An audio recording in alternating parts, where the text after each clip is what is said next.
ఇక్కడ ఉన్నటువంటి అవ్వాతాతలకు అందరికీ కూడా నూతన సంవత్సర శుభాకాంక్షలు తెలియజేస్తూ ఇప్పుడే మన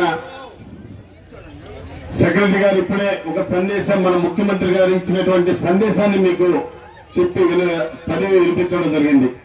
ఎందుకంటే మన ముఖ్యమంత్రి గారు వైఎస్ జగన్మోహన్ రెడ్డి గారు ఆయన ఇచ్చిన మాట తప్పకుండా 3,000 రూపాయలు మనకు వృద్ధాప్య పెన్షన్ ఇస్తానని చెప్పి మాట చెప్పడం జరిగింది. అదేవిధంగా ఆయన ఇచ్చి నిరూపించుకోవడం కూడా ఈ రోజుతో మనకు తెలుస్తోంది.